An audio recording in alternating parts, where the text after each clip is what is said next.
Good morning. This is Dr. Raju Devde, Professor in Pharmacology, Kaktiya Medical College, Warangal. So today we will discuss about insulins and insulin analogs. Before going into the various types of insulins and insulin analogs, a brief recap of what we have discussed in the previous classes. In the previous classes, we have looked into the introduction and history of insulin, physiology of energy metabolism, structure and biosynthesis of insulin, the factors determining insulin release, the pharmacological actions of insulin, factors modifying the actions of insulin, the pharmacokinetics of insulin, and in the last class, we have looked into the insulin receptor and the mechanism of action of insulin. And in today's class, we will be discussing about insulins and its analogs. So we will be comparing the conventional insulins with the insulin analogs. The insulin analogs, which are also called as designer insulins. They are called as designer insulins. But before looking into these various types of insulins, there are two terms which you have to know. Number one, Somoyagi effect. Somoyagi effect. So what is this Somoyagi effect? It is nothing but a rebound hyperglycemia following nocturnal hypoglycemia. Somoyagi effect is a rebound hyperglycemia followed by nocturnal hypoglycemia. So here what happens is the patient or the physician may attempt to increase the evening dose of insulin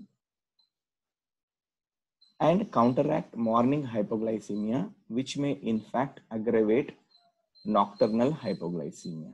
So here the phenomenon Somoyagi effect is rebound hyperglycemia followed by nocturnal hypoglycemia, where the patient or the physician may attempt to increase the evening dose of insulin to counteract morning hypoglycemia, which may actually aggravate nocturnal hypoglycemia. So how do you diagnose this Somoyagi effect? It can be diagnosed by monitoring the blood glucose or plasma blood glucose at 3 a.m. because the physiologically the blood glucose is at its lowest level at 3 a.m. because all the counter regulatory hormones are at a zero level at that particular time. So to diagnose Somoyagi effect, blood glucose monitoring has to be done at 3 o'clock in the morning, where all the counter regulatory hormones are at its lowest levels. Then apart from Somoyagi effect, we have another effect which is called as dawn effect or dawn phenomenon. So what is this dawn phenomenon? It is actually a physiological rise in morning blood glucose. It is a physiological rise in the morning blood glucose due to high circulating cortisol levels.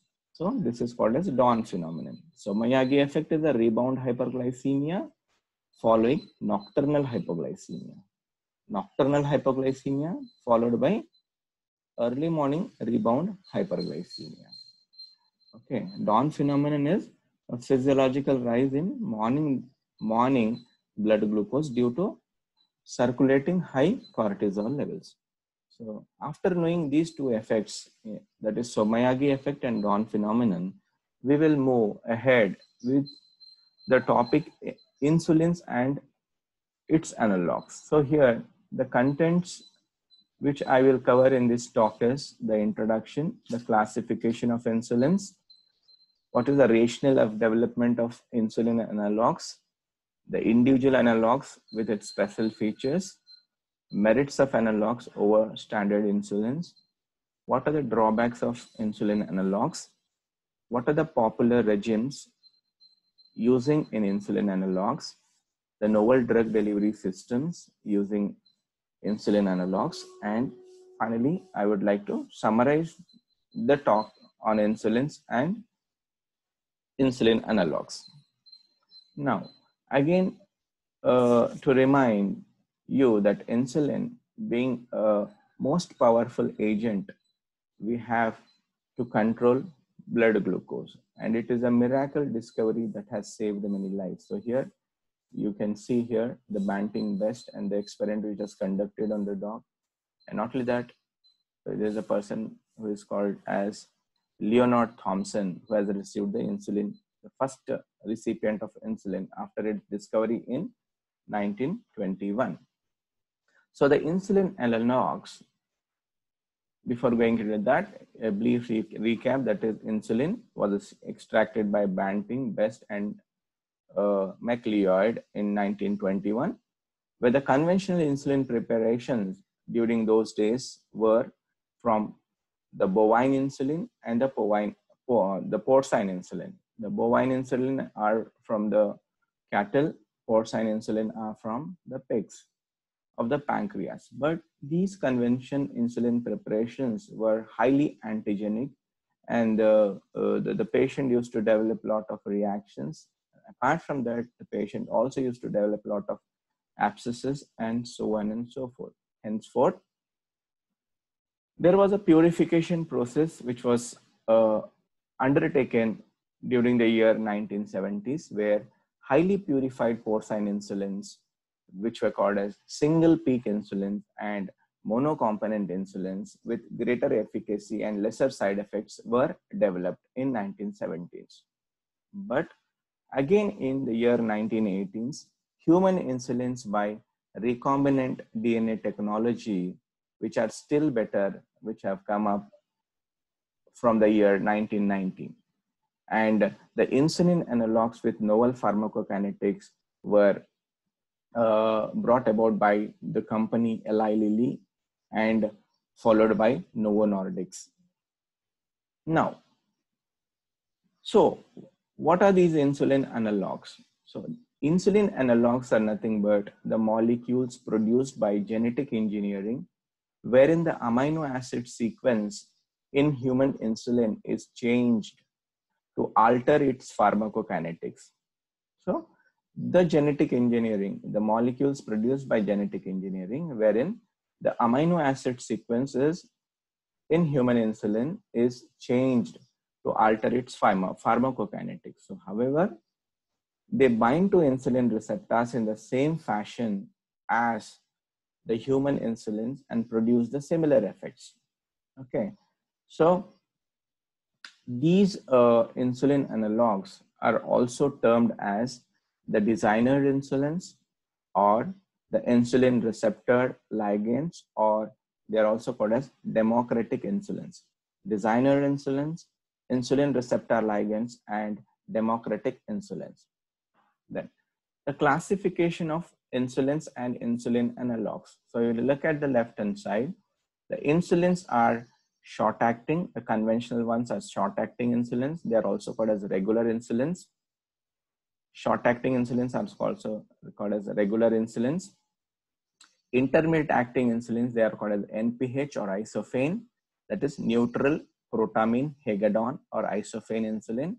And we have premix insulins of NPH or regular insulins.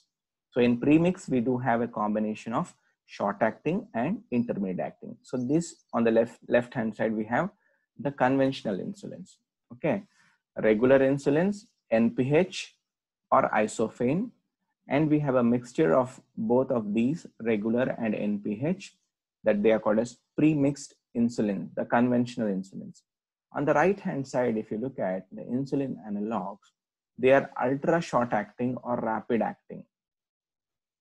Ultra short acting insulins or rapid acting insulins. They are Lispro insulin, aspart insulin, and glulysin. Then when you talk about the longer acting insulins, they are Glargine, Detimir, Degludec. So this glargine, Detimer, and degludec are longer acting insulin. They are also called as peakless insulins. Now, when we talk about these ultra short acting or rapid acting insulins, they are protaminated in nature. They are protaminated in nature and called as neutral protamine lispro and neutral protamine aspart.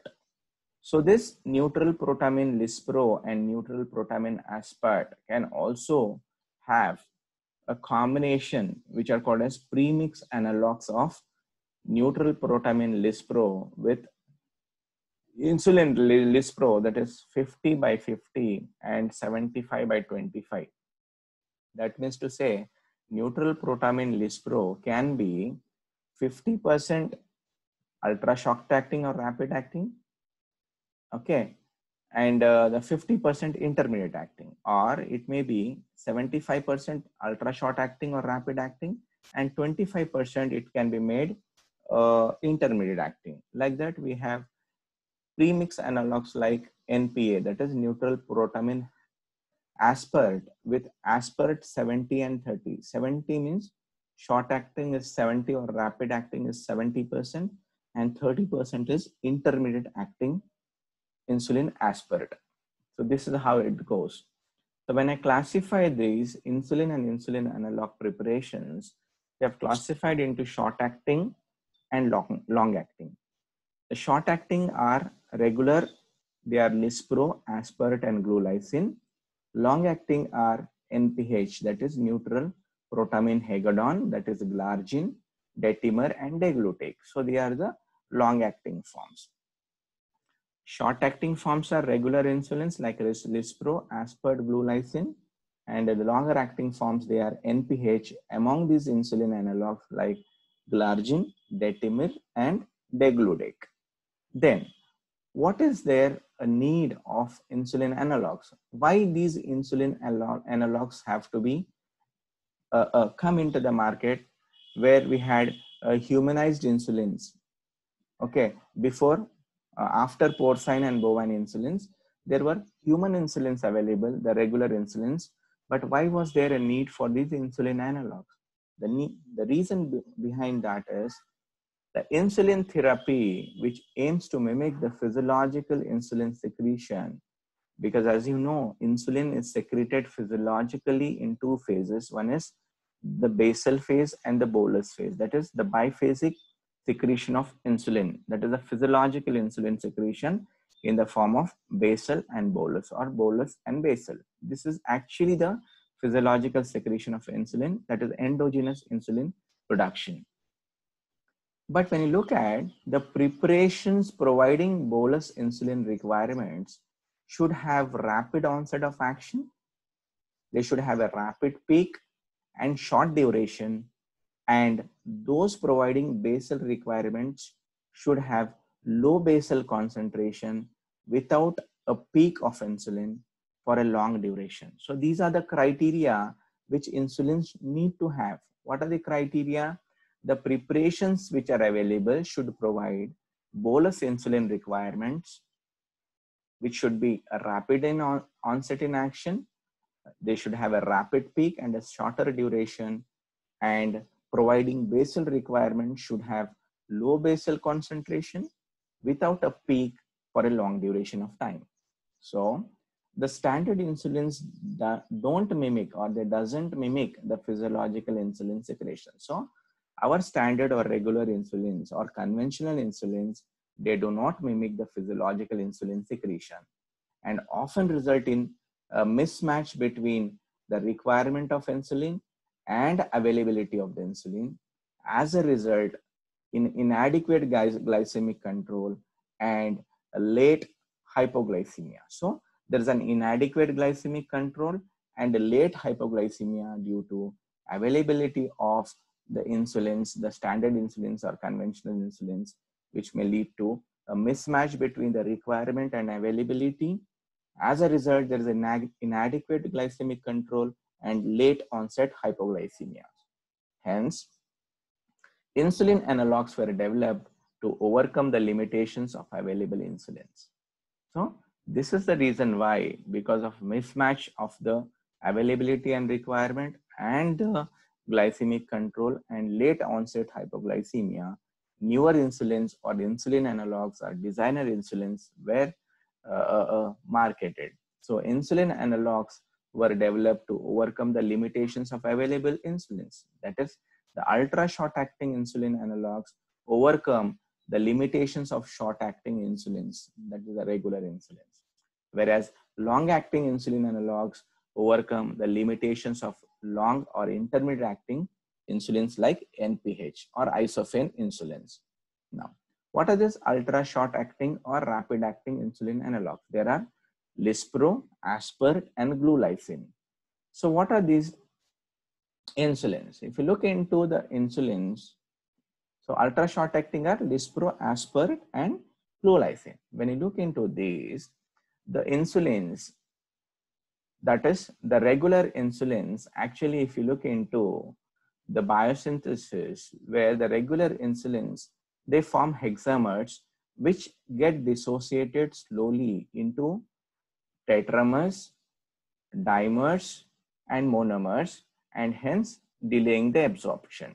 If you look at this, when the insulin is given, it is in hexameric form, converted into the tetrameric form, converted to dimers and then monomers, and then it gets absorbed. That will result in a delay in the absorption.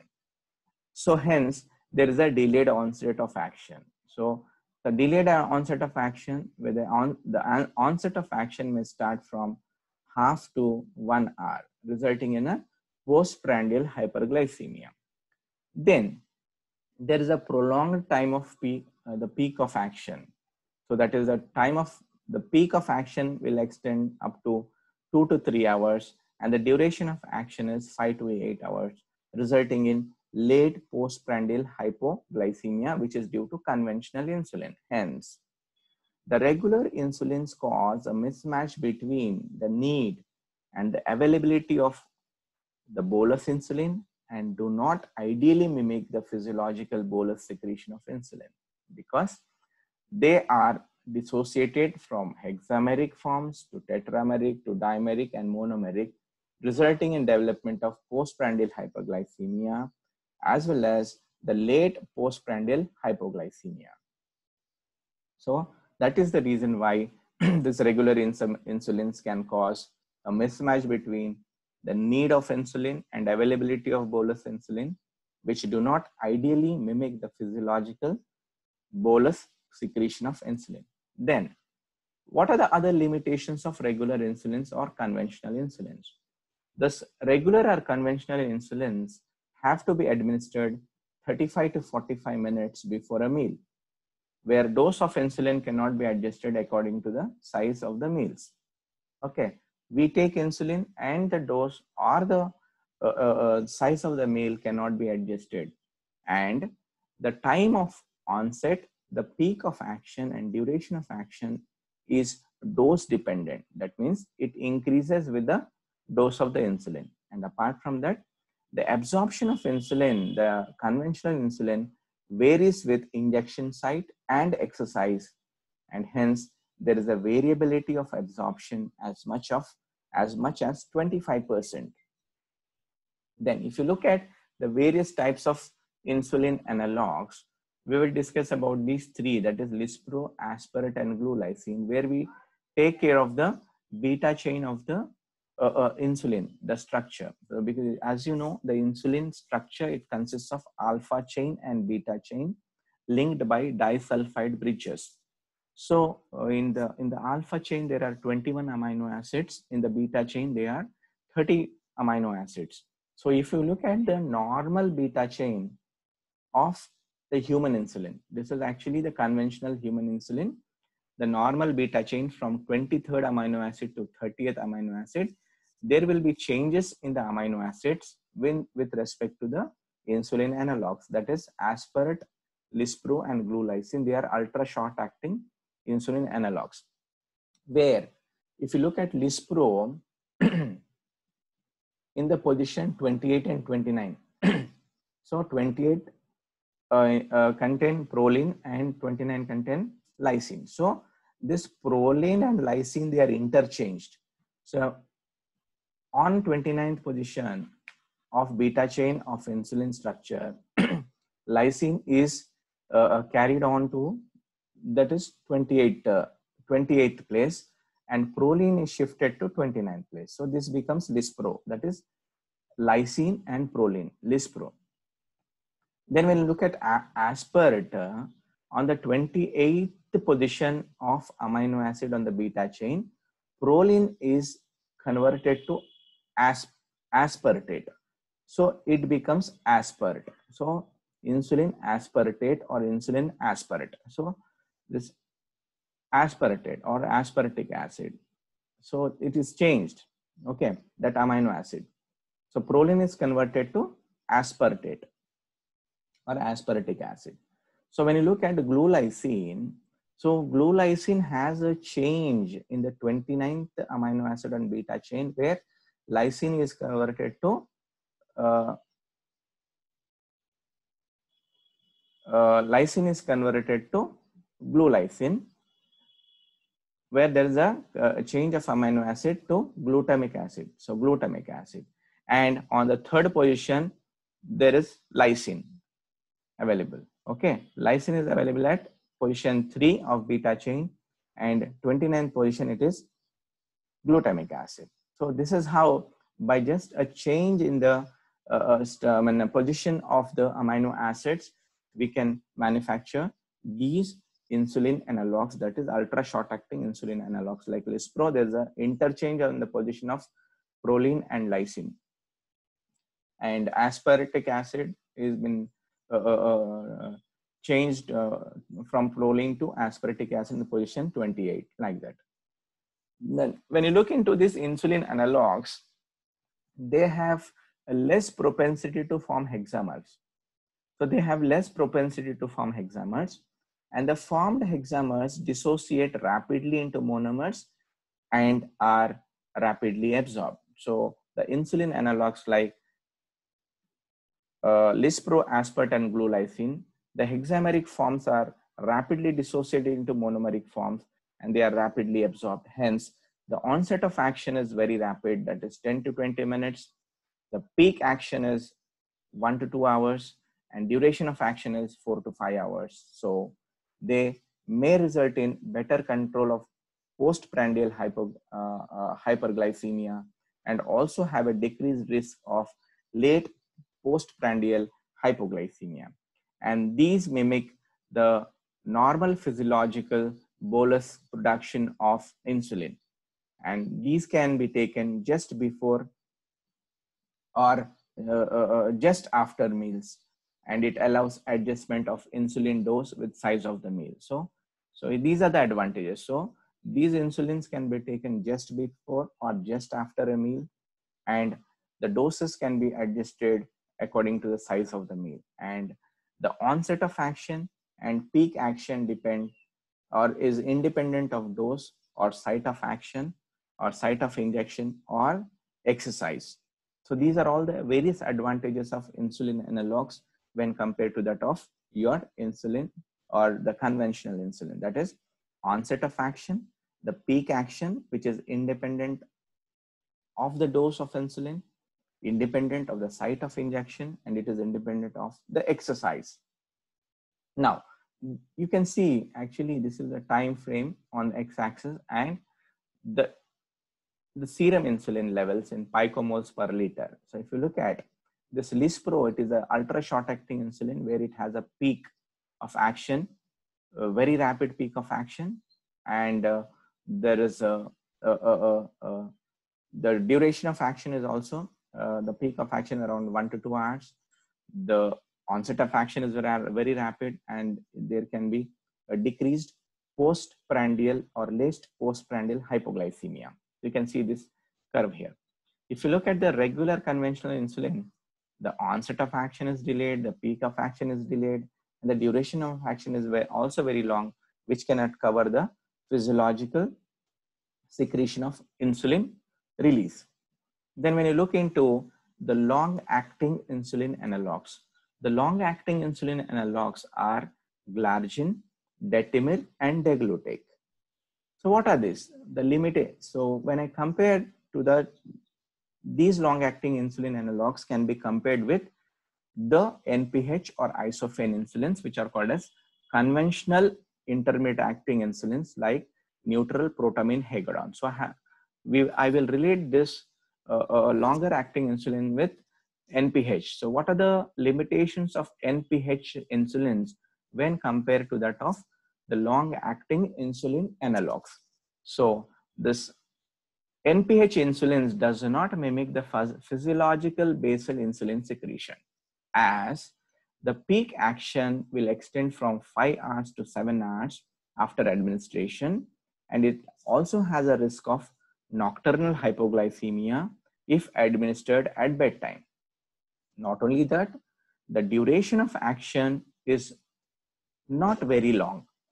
So duration of action, it is not very long. So the duration of action may extend only up to 20 hours, which is enough to cover insulin requirements of the whole day with a single injection. Okay, so duration of action is up to 20 hours, which is enough to cover insulin requirements of the whole day with a single injection. And the action profile of these insulins depend on the dose of the insulin, NPH. And not only that, there is a variability of insulin absorption with the site of insulin, exercising of the individual, and the variation in mixing of the suspension, where the variability is around 50%. And there is a highly unpredictable action profile of NPH insulin. So all these things put together will result in the limitations of the NPH insulins when compared to that of the longer acting insulin analogs. So when I compare the action of these NPH along with the glargine, so there is a chemical modification in the chain of the beta chain of, the alpha chain of the insulin structure. In the alpha chain, if you look at the position 16 to 21, and then position 21, instead of aspartic acid or there is a glycine available here. So this is glycine. So glargine. So glargine consists of glycine in the 21st position of alpha chain of insulin, whereas on the beta chain, there is addition of arginine and arginine. So it becomes glargine. So glargine means glycine and arginine. Glycine and arginine, they become glargine. So there is an addition of 2 amino acids, that is arginine, in the position. Beyond 30 amino acid, there are another 2 amino acids which are added in position 31 and 32. That is arginine is added. And whereas in 21st position of alpha chain of insulin, instead of arginine, there is a glycine which is replaced. There's a chemical modification. So this insulin becomes glargine. So what is this glargine? So glargine, it is a longer acting insulin analog which has a prolonged duration of action by changing the isoelectric point in the glargine. So this glargine is available as a clear solution at a pH of 4, but precipitates at the neutral pH in the subcutaneous tissue. Hence, the major difference between glargine and Levemir is the glargine, it is a clear solution at the pH of 4, but it precipitates at the neutral pH in the subcutaneous tissue. Hence, the major adverse effect with glargine is pain at the injection site, where we do not have pain with Levemir, which is again a longer acting insulin analog, where it is also a clear solution at a pH of 7.4, and it does not precipitate in the subcutaneous tissues. So Levemir has a greater advantage when compared to glargine as a longer acting insulin analog. So here, this particular glargine also has a prolonged action, which by changing the isoelectrical point, and it precipitates at the neutral pH, but actually the pH is 4 in the subcutaneous tissues, resulting in severe pain. And this precipitate slowly dissociates to release the monomers, which are absorbed slowly, providing prolonged and uniform action. What are the advantages of glargine over NPH? The low insulin levels maintained uniformly for a period of 24 hours without any peaks. So they are called as peakless insulins, and they mimic the physiological basal insulin secretion. And there is a decreased risk of nocturnal hypoglycemia with glargine or longer acting insulin analogs. And the fasting and interdigestive blood glucose levels, or the fasting and the inter meal or the inter-meal blood glucose levels effectively controlled throughout the day, irrespective of the time of the injection. So this glargine can be taken at any time of the day. It can be taken in the morning, it can be taken in the evening, it can be taken irrespective of the meal, and so on and so forth. And it is a very suitable insulin preparation which can be taken once daily dosing. And the predictable absorption is independent of the dose. It is independent of the site of injection, independent of the exercise and mixing of insulin. And weight gain, which is reported, is very less with glargine when compared to that of NPH or isophane insulin. So these are the various advantages of peakless insulins or longer acting insulin preparations. So if you look at this particular graph again, the duration of action, the time, and the plasma insulin concentrations. So this is actually the NPH insulin. You can see the spike over here. The peak insulin concentration is around 5 to 7 or 8 hours, and slowly it drops where there's again hyperglycemia, or there might be a nocturnal hypoglycemia. Okay, there may be a nocturnal hypoglycemia because if I give a dose of insulin NPH at 8 p.m., so after 5 or 6 hours, there might be a sudden drop in the glucose level. That at around 2 or 3 p.m., there might be nocturnal hypoglycemia, and this may result in again early morning hyperglycemia. But whereas if you look at this glargine, see this action, it is a steady state action is seen with glargine. So this is why it is called as peakless insulin, which can mimic the long acting insulin preparations or insulin analogs with very less nocturnal hypoglycemia. Okay. Now, when I look into this detimir, it is a myristic acid, which is added to this particular insulin instead of glargine, that is lysine, instead of what you call like in glargine, that is glycine and arginine. Here in detimir, there is an addition of myristic acid. So this detimir has a smooth time action profile with no peak, and the glycemic control is similar to that of neutral protamine hagedorn, but produces less hypoglycemia than NPH. The onset of action is again dose dependent, and duration of action, it is slightly less than 24 hours and may require twice daily dosing. So the disadvantage of detimir is compared to glargine or levemir is the duration of action is slightly lower than 24 hours. So it may require BID dosing. When you come to the other type of insulin, which is called as degludec, this is ultra long acting insulin analog, which is recently developed, and it is very suitable for thrice weekly administration. So this particular degludec insulin is a very long acting insulin which can be administered alternate days or thrice a week administration. That is the only advantage of degludec over your glargine, levemir, or detimir. So ultra long acting insulin analog with thrice daily insulin administration. And when you look into the insulin regimens with insulin analogs, there are basal regimens. So what is this basal regimen? So in this basal regimen, glargine is given once daily at bedtime, or detimir is given twice daily. And it may be used when starting insulin in type 2 diabetes along with oral glycemic drugs or oral anti-diabetic drugs. It can be used when there is a dependence on others for injection. So that means to say there is one regimen which is called as BIDS, BIDS, that is bedtime insulin and daytime sulfonylurea. We can even add this particular insulin, that is bedtime insulin glargine with daytime sulfonylurea can be given. So that is the basal regimen.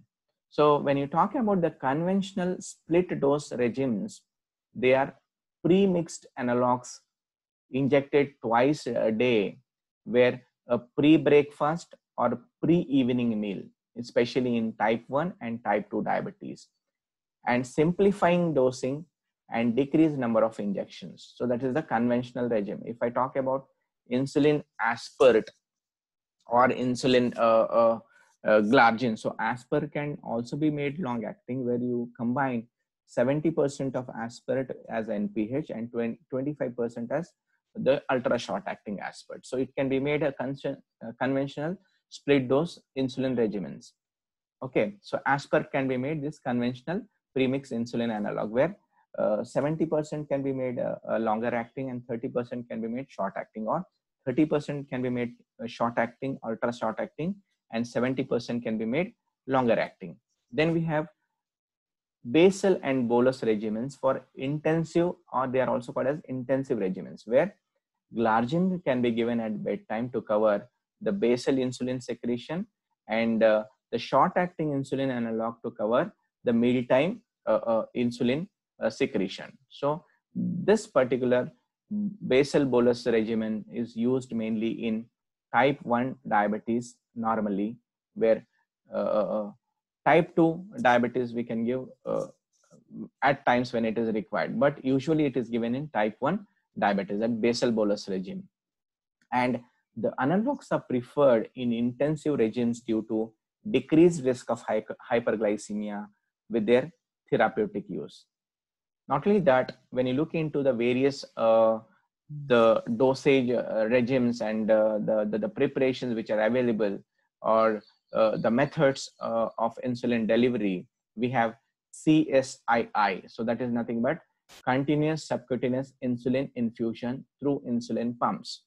So you can see here, this is an insulin pump which is there in situ, and this insulin pumps delivery of insulin through CSII are the most physiological method of insulin delivery, and this type of delivery is preferred in patients on uncontrolled on multiple injections and those needing excellent control during pregnancy, and especially in children with type 1 diabetes, and especially suitable for patients with risk of hypoglycemia, uncertain lifestyles, and meal timings.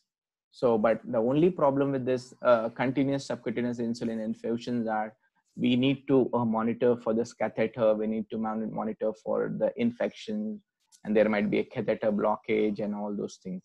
And not only that, one particular type of insulin only can be used in this reservoir, that is the regular insulin, or your very short acting insulin can be delivered through this.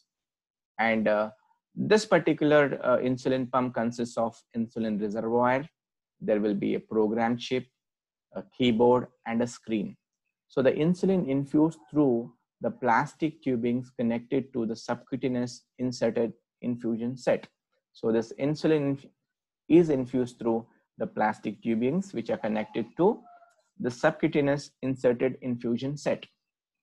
So when you look at this insulin delivery, the short-acting insulin analogs like aspart or Lispro are used. So Lispro and aspart, they are used. They are very short-acting or ultra short-acting insulin analogs. They provide constant basal infusion of insulin, and the patient can activate pre-meal boluses. So the patient can himself activate the pre-meal boluses. And not only that, the insulin pumps can be discontinued for short periods for activities like exercise, where the insulin delivery will be stopped. And the pump can be pre-programmed to compensate for nocturnal and early morning glucose fluctuation. So what are the advantages of this insulin delivery system, that is CSII, where the rate of insulin absorption is more predictable than multiple injections and the risk of hypoglycemia is less. But what are the disadvantages? There might be a pump failure resulting in diabetic ketoacidosis, or there might be abscesses at the injection site, and the patients have to be very, very motivated, and the patient should be committed, and only the very actively motivated and the committed patients can use these insulin pumps because of these disadvantages. Now, when you look into the other aspects of this insulin delivery, yeah.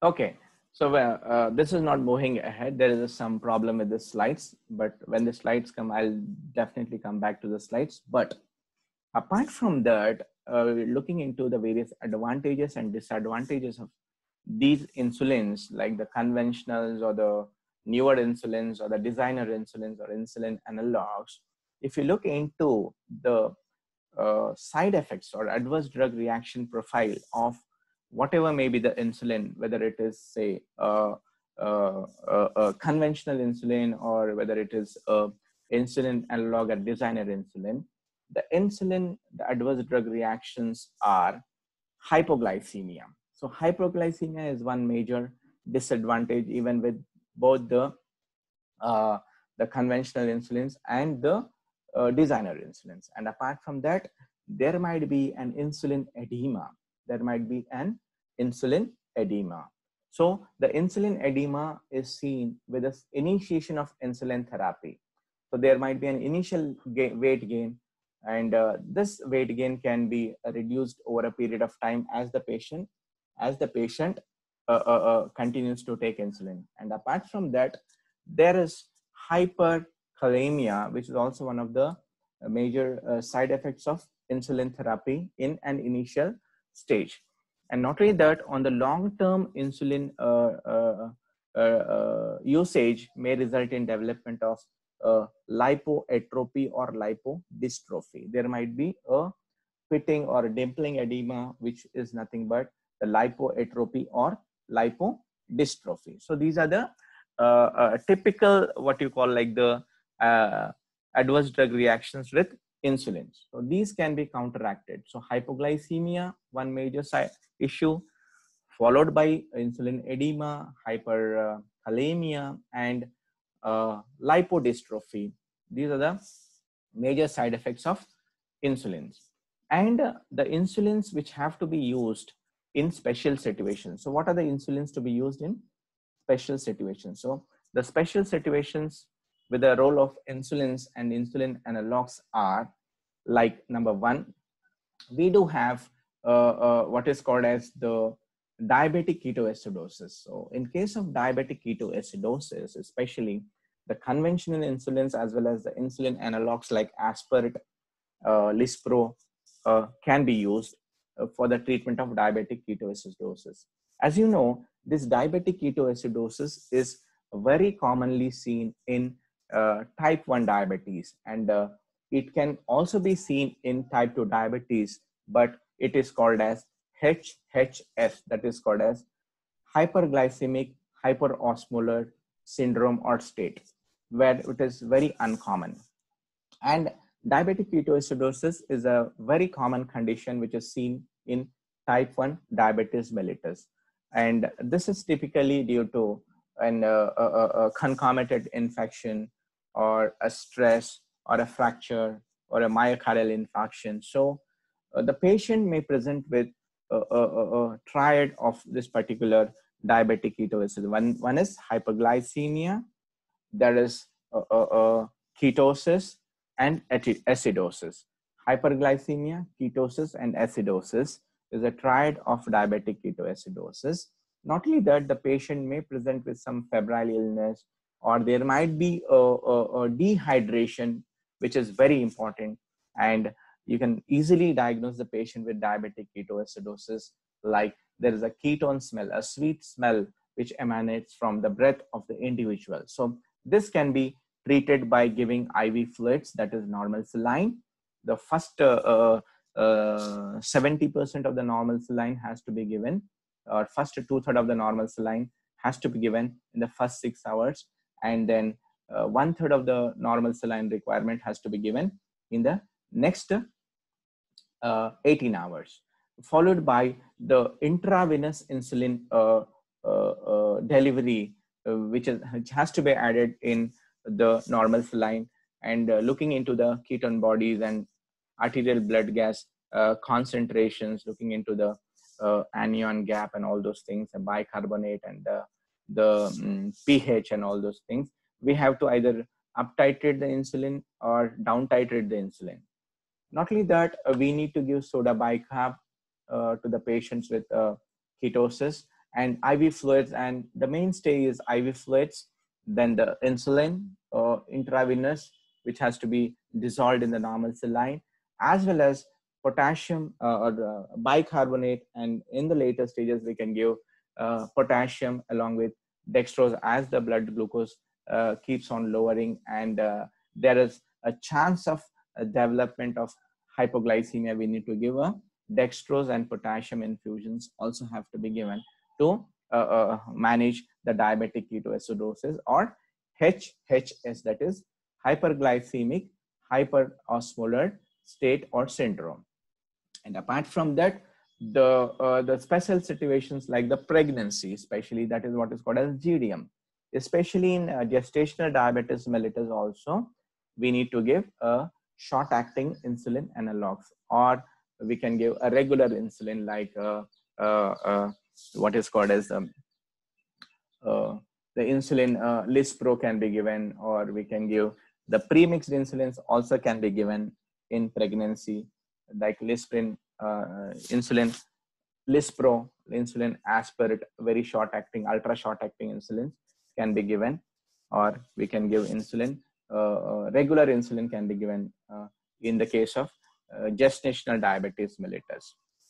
Okay, so these are the special situations like diabetic ketoacidosis, which is associated with the infection or stress or a myocardial infarction or a fracture, may result in development of what you call like the diabetic ketoacidosis. Or if there is a sudden stoppage of insulin, may aggravate diabetic ketoacidosis, or in uncontrolled type 2 diabetes mellitus, again, it may result in development of a hyperglycemic hyperosmolar state, which can be managed by giving intravenous fluids, insulin IV, followed by subcutaneous insulin preparations, and then a replacement of soda bicarb, then followed by potassium, and then if required, intravenous dextrose has to be given in the treatment of diabetic ketoacidosis or HSS. And then also you have to treat the cause of this particular, what is the cause of diabetic ketoacidosis, also has to be treated. Then how to initiate the insulin dosage in the patient with either type 2 diabetes or type 1 diabetes. So in case of type 1 diabetes, the dosage of insulin will be 1 unit per kg per day.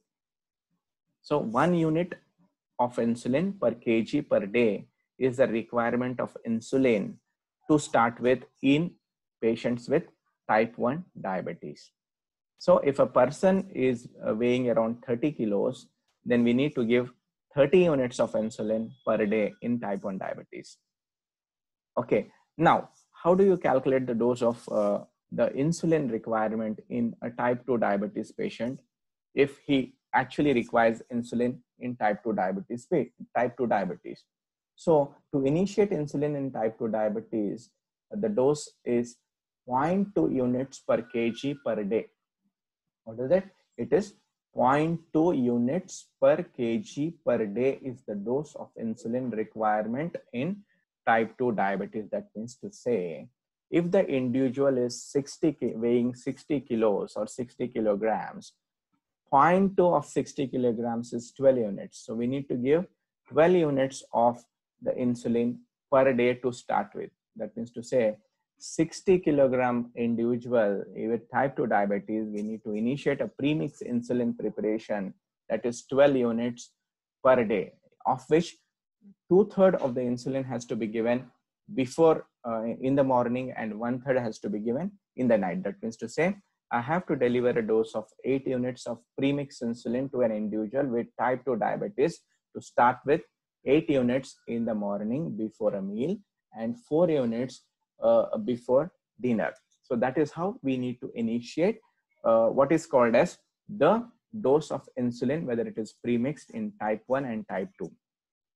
So with this particular thing, I think I have covered all the aspects of insulins, whether it's conventional insulin, whether it's insulin analogs, what are the advantages of insulin analogs over the conventional insulins. And with this, I think I have to stop my talk here. Thank you.